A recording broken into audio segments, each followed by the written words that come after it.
So before I get into the deck tech, I want to address dealing with the tilt. The other day I got super tilted. I didn't even log in yesterday. I just was fed up with things. I kept getting mana screwed the other day and paired up against like the worst possible matchups, and that really sends me in the wrong direction. So what I do, I'll take a break. I don't have to play, so I won't. And then when I come back, like today, I'm not going to do any ranked games just because I'll get super angry if I lose again, and I know me, and I don't want to put myself in that headspace. I would much rather move on to something that's funner for me. So what I'll do is I'll play some games that don't matter with the deck that I make just for fun. And the deck that I made for today's gameplay is this Jeskai Snipe deck. It's a little bit janky, and if you think about it, Jeskai Control is just a control deck, right? That's all it is. It's just a control package, and all it aims to do is keep 2 cards alive, Niv Mizzet and Teferi. Well, I'm not playing Teferi. I think that Teferi is a totally broken, godlike, terrible card. I can't believe it even exists. It would have been a game winner with its first 2 abilities alone, right? You draw a card, then you untap 2 lands at your end step. Or you can take a permanent and put it back in the library if you want to, and he could even target himself with that ability. Like, those 2 alone would have made him amazing. But the 3rd emblem just makes him over the top. It's silly. I don't like it. So what I do, and then Jeskai Control runs with Teferi and Niv Mizzet, and that's all they do. They just control the game to a point where one of those 2 cards will win the game for him. So I do have Niv Mizzet because I don't think this is too... It's a game winner. But I don't think it's too tricky to deal with, especially in like these control decks. So what I do instead of Teferi is I run Gutter Snipe, and everything I cast is an instant or sorcery, and I just let Gutter Snipe do all the work. I don't play him on turn 3. I try and play him later on in the game, and then just every spell deals 2 damage, and that's how I win. It ends up being kind of hilarious. So here's the deck tech. Here's what I've got going. 2 ops. So for 1, I scry 1, draw a card. 2 Spell Pierce. This comes in handy more often than not, so a lot of times people will tap out to play a card. Nobody ever plays around Spell Pierce. It's kind of like the unsung hero, I think, of the current meta. 2 Seal Aways. This, I'm on the fence with Seal Away because it's a enchantment, so it doesn't trigger Gutter Snipe or Niv Mizzet's ability, but it does get rid of a pesky creature that, you know, gets in the way if they get it out early. But I don't always find great targets for Seal Away. Like the big boys end up staying around, like Carnage Tyrant. Doesn't... Carnage Tyrant is hexproof. Then there's a lot of pesky creatures with Vigilance, so they don't tap to attack anyways. Doesn't solve those, but only run 2 anyways. 1 Essence Scatter. I thought of running 2. Nope, I don't have to. That's why I didn't do it, because I don't want to spend the wild cards on another Essence Scatter. So I run 1 Essence Scatter because not everything's a creature, and 2 Negates because there's a lot of times where you're playing against control versus control, especially with the way the matchmaking system works. So you got counter a creature spell, counter target non-creature spell, 2 Radical Ideas for card draw, and the Jumpstart ability, so you can discard cards you don't like, which I like a lot. Jumpstart's one of the better abilities that came out with Guilds of Ravnica. I like Justice Strike. Target creature deals damage to itself equal to its power. But again, there's a lot of creatures this won't deal with. One that comes to mind is Shalai, Voice O Plenty. She's a 3/4, so Justice Strike won't do too much. You could Justice Strike into something else, but I don't have a lot of red damage in this one, so I've got to rely on like Justice Strike killing him, or Cleansing Nova, Settle the Wreckage, something like that. 4 Sinister Sabotages, typical counterspell. At the end of the counterspell, you just surveil the 1. Very useful. 4 Gutter Snipes. Whenever you cast an instant or sorcery, Gutter Snipe deals 2 damage to each opponent. This would go really well in Rakdos with that black creature that gives all your creatures Death Touch, because Gutter Snipe would deal the damage. That's going to be a game ender. We're doing that in a few weeks. I would put more Deafening Clarions if I had them. I don't want to make any. Yeah. I'm leery against using wild cards right now because Ravnica Allegiance is so close to happening. I don't want to waste my wild cards on things that could end up being not as good in a few weeks. So I'm saving all my wild cards now. I'm in budget mode as of now. One of a Settle the Wreckage, just because you want to make sure they attack. Everybody plays around this card, so it's losing its effectiveness, but every once in a while you can wipe their board with it. You exile all their attacking creatures. It's different than destroying and killing. They are exiled, they're gone, and then they get to search their library for that many basic land cards. So they get land for them, which isn't great, but it kind of, does its job. 3 Chemist's Insights, forecasting, draw 2 cards with Jumpstart, so that's cool. Because you can do it twice, right? With that Jumpstart, you can discard something you don't want. A lot of people are running Arclight Phoenixes with these. I haven't found Arclight Phoenixes to work for me, so I stopped running them. I'm going to stick with Gutter Snipe. 2 Cleansing Novas, which is good for destroying all creatures if they get pesky, or if they have a lot of control enchantments on the board, or if they're running like an artifact setup, you can use this in some creative ways. I like Cleansing Nova, it's pretty good. 1 Ral Is It Viceroy, pretty awesome guy here. Look at the top 2 cards of your library for an extra 1 loyalty. Put one of them in your hand and the other into the graveyard, so it goes, you don't get to like scry, it just goes in the graveyard. Or he deals damage to a target creature equal to the number of instant or sorcery cards in exile and your graveyard, so it ends up being pretty high damage there for a creature removal. And then his -8 ability, which can happen with this deck due to the control factors that you have. It's all control except for like 3 cards. Whenever you cast an instant or sorcery spell, the emblem deals 4 damage to any target, and you draw 2 cards. So a whole lot of card draw. And then of course Niv Mizzet can't be countered. Whenever you draw a card, Niv Mizzet deals 1 damage to any target. Whenever a player casts an instant or sorcery spell, you draw 1 card. So there's a lot of synergy there with card draw and just death in general. Niv Mizzet really ends the game. 2 Syncopates, which is, one blue and then X, and then you counter a target spell, unless the caster pays X. And then if a spell is countered this way, it goes into the graveyard. 3 Banefires. This is key. This is the anti-control card that I have in here, running main deck, because you end up facing a lot of control decks. Say they're at 20, just do 2 Banefires for 10, the game's over. This happens a lot easier than you might think, particularly against control. So against aggro it's a little tricky, but against control this comes in super handy. My land base isn't great, just because I don't have a lot of the rare lands yet. I've got 5 islands, only 1 glacial fortress, 3 of a meandering river, which is blue-white, right? 3 highland lakes, blue-red, tap land. 4 Is It Guild Gates, blue-red, tap land. 1 Sulphur Falls, which is the check land that comes into play untapped if I have an island or a mountain, and all I'm running is islands anyways, just because. 3 Boros Guild Gates, which comes into play tapped, a Clifftop Retreat, which is going to come into play tapped no matter what I do, and then 4 Stone Quarries. So there should be like Pain Lands involved, I just don't have them. So let's see, but I found that it doesn't actually matter what your land base looks like when you're playing Control, because a lot of times playing that tapped land doesn't much matter. So let's get into some games, and we're playing just for fun, we're not playing ranked, we're going to play just regular matches, and we are going to see how we do with this version of this Control deck.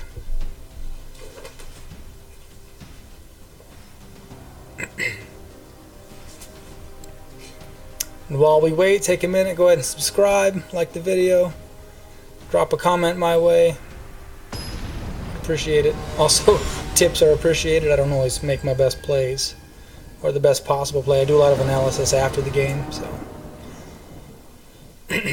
that helps too. Let's keep this hand. I go first, so I like all these tap lands. I don't mind so much if I go first,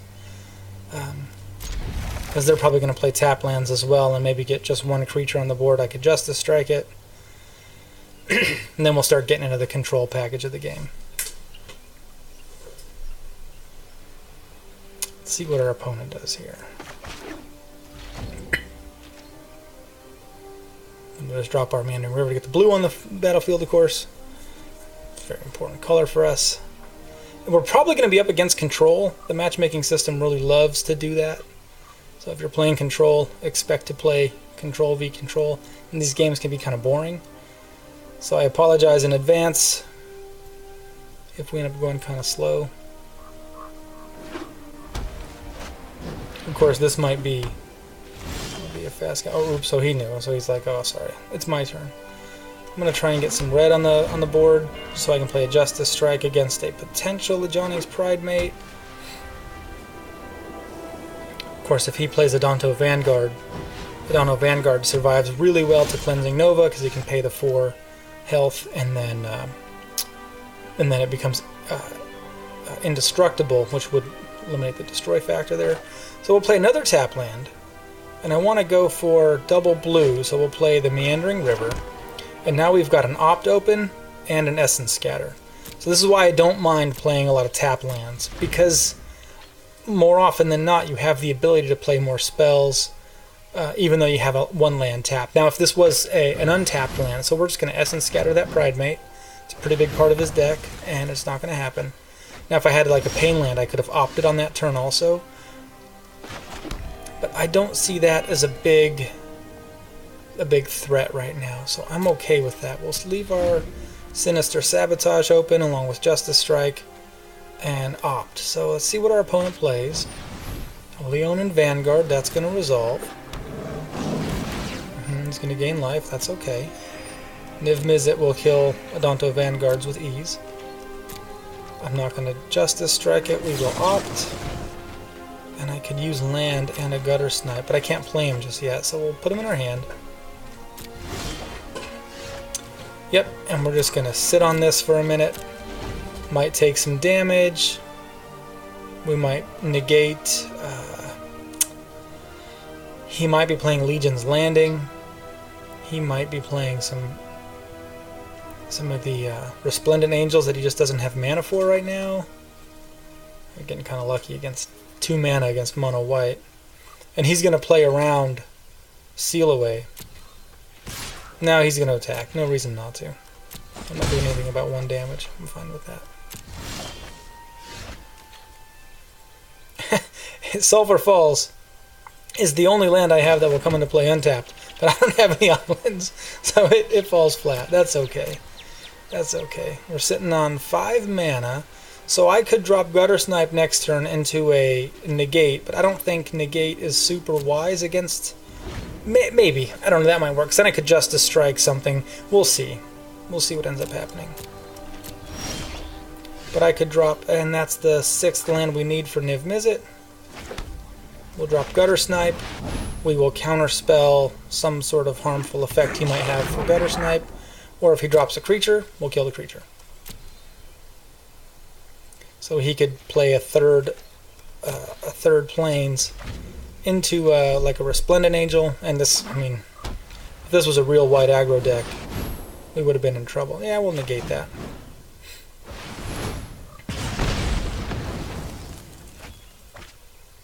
Gutter Snipe does his thing. Oh, okay. That was easy. This helps me avoid the tilt, because you just win, you know, and winning is very important. You know, we don't play this game, at least not in this format. This ain't the kitchen table. I'm not playing with my mom. You know, I'm playing to win, and winning is important. I don't win every game. Not everybody does, and I'm not afraid to show losses. You guys know that, but it has a psychological effect if you lose. You know what I mean? You guys know what I mean. So I like to win every once in a while, and I just like to win with some sort of convincing fashion. You know, just helps me. I'm hanging on to this hand, even though I don't have too many lands. I feel like I can get pretty far with these two. Again, a Sulphur Falls with no islands is what it is. Clifftop Retreat has no chance of entering untapped because I don't have any plains or mountains in the deck at all. I should probably address that, but I just haven't. Yeah, so this is Control v Control. He's going to be so shocked when I Banefire.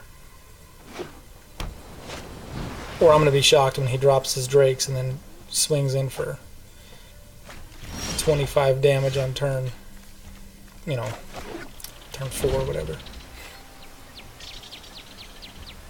So I've got a Spell Pierce open, which is only going to be good for like a Chart a Course or something, but I'm not going to counter that. Deafening Clarion might prove to be quite useless here.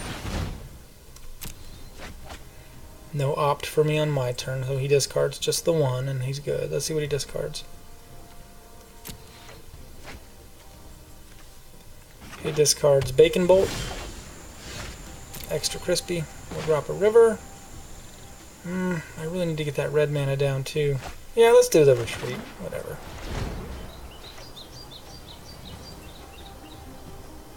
We've got a negate and a spell pierce. Oh, he can chart. That's fine. That's fine. So I know he's got a Bacon Bolt. Gutter Snipe's going to be his first target there, and he does not have a Phoenix in the graveyard, so that is good news for us. It is too early for the Sniper, so we play our land and we say go, Rayman.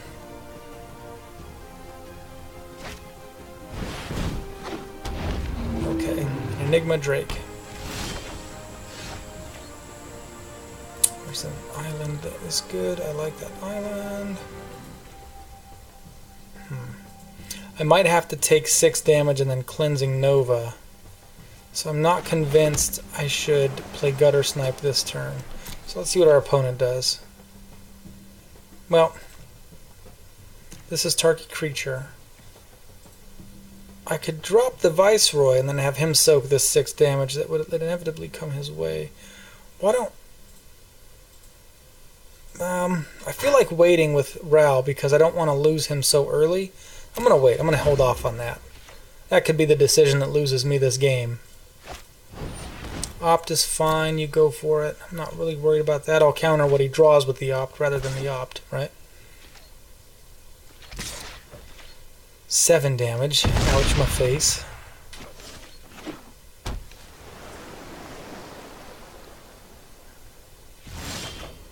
Okay. This is where untapped lands would come in much handier. Or a Lava Coil. Why am I not running Lava Coil? I'll have to fix that. So this gets countered, right? Let's do... Yep, I wasted a turn. Okay, so he doesn't mind me having Ral, so that's bad news for me. Decisions. I'll take the Opt. Alright, let's see what we got going on. Radical Idea for my opponent. Okay, and then another Radical Idea as he discards a Phoenix. No. Okay, so he's got good cards there. And no doubt he kills the Viceroy, right? Or does he just come straight for me thinking I got nothing? He might be right. I don't think I have too much against one flying Enigma Drake here.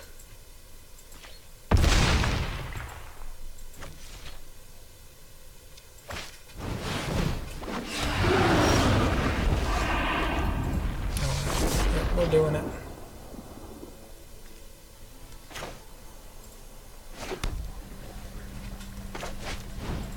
Okay, all creatures must get destroyed, so he's going to do 1 damage to me after he draws that card. Okay, go ahead, draw that card.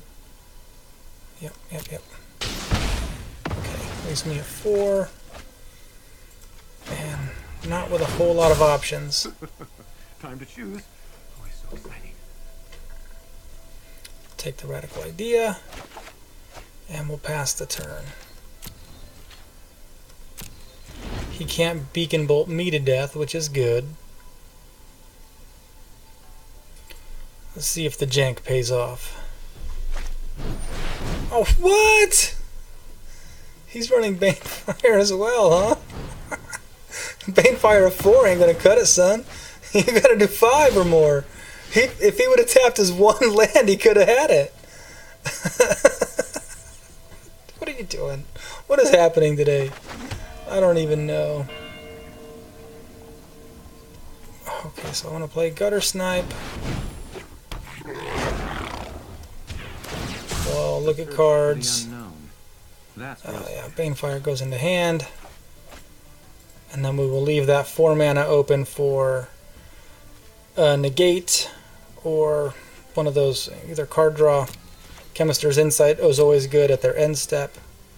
And of course, if I can keep Ral alive 1 more turn, I've got the Emblem. So every spell I cast with Gutter Snipe out would do 6 damage to my opponent. Or 2 damage to my opponent and 4 damage to any target. So that's well worth it there. If he's got another Niv Mizzet, the game is virtually over. There's nothing I can do about it. He could cast him, and I could Banefire him. Murmuring Mystic, that is a-okay with me.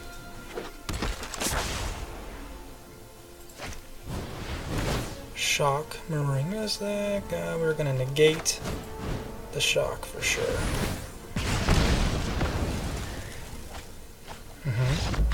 And he quits. Wow, what a game. Good old janky Jeskai. I can't believe that was a victory. Man, how funny. But this is what I'm saying. Like, what I've noticed about Jeskai is that you don't have to have Teferi in there, or really, it's really a Teferi deck. There's like 4 Teferis, I think. But really, all it's designed to do is protect that one card. So if you have a couple of kill cards in there, in my opinion, Gutter Snipe's a kill card.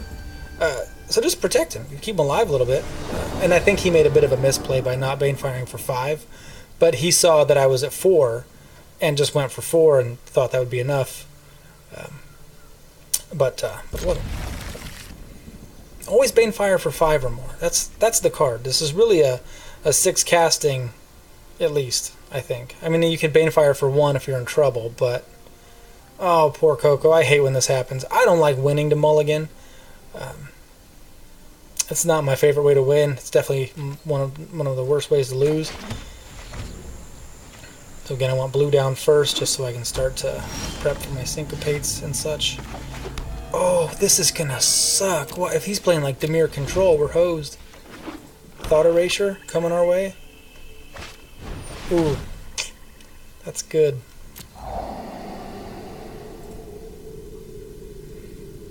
What would you take on this one? I think Banefire is the best one, but maybe he gets rid of Gutter Snipe because he knows the power of the sniper. Syncopate's gone. Alright, so he's got some things he wants to land.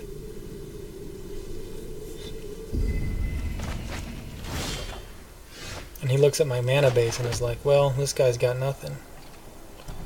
So, that's it. This is draw go at its finest. I draw and say go. Looks like he does too. I think that's his whole game plan as well. Well, I do not have enough blue mana for a Sinister Sabotage. That's tough. He knows I've got Gutter Snipe. He can see it. He can see these 3 cards. So what I do is I keep him on the left-hand side. So that way I know what he can see, and then on the right-hand side is what he can't see. And I just remember that he can see that Gutter Snipe. And I draw, and I say go. I don't want to play Gutter Snipe until he's tapped out, at least if it's blue. Or if I have enough to play a counter spell after dropping a Gutter Snipe. So I could do it now, but then I would have to counter his counter, and then he could the Eldest Reborn on his turn, and then I'd sack Gutter Snipe anyways. I don't want to get into that situation. Here we go. This is what I'm looking for. Discovery, that's good. He's only got 3 mana left, and he makes sure he left his 2 blue open. Indicates to me he's got a Sinister Sabo of his own. So what I'll do is play around that by doing nothing. Actually, that's how I'm going to play around that. Thought Erasure, that gets countered. He's going to take a card anyway, so I may as well spend a card to get rid of it. Right? A lot of people let that happen, but if you have the mana, there's no reason not to counterspell a Thought Erasure. And now I've got the mana advantage. He's tapped out. I can Gutter Snipe. Then on his turn, I can just... No, he's got... No, I'm good. I'm good. Yep. I can Sinister Sabotage the Eldest Reborn, which is a heinous card. Or if he plays... maybe like a Doom Whisperer. I'm on the fence with Doom Whisperer, because I could seal it away. But if I see a Doom Whisperer, I would probably be inclined to sabotage it. Golden Demise. Ooh. That gets sabotaged, unless he's got another counter spell in there.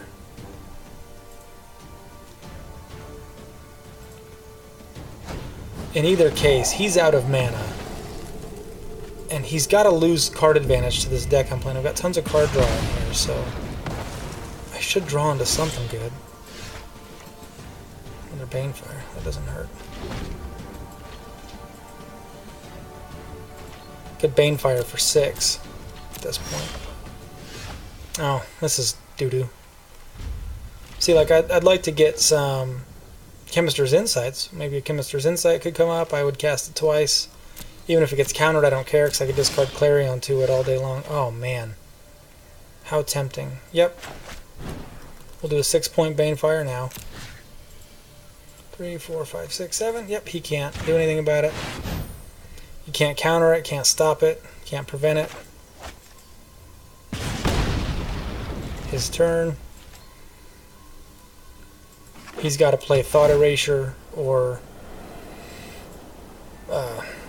Disinformation Campaign, but I could survive 2 Disinformation Campaigns. Thought Erasure would do it, because then he could make me discard Banefires. I think this is the Banefire he can see. This is the tricky part.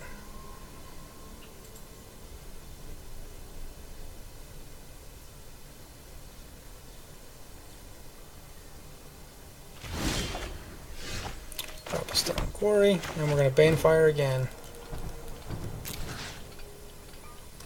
Yep.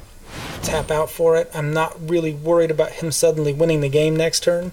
The only thing I'm worried about is him making me discard that Banefire, because that ruins this plan terribly. Yep, good to go. That's game. He's like, what are the odds he's got 3? 100%. 100% of those odds, bam, and I win. That is how I handle the tilt. It's just by playing some games that aren't going to affect it, I can win out.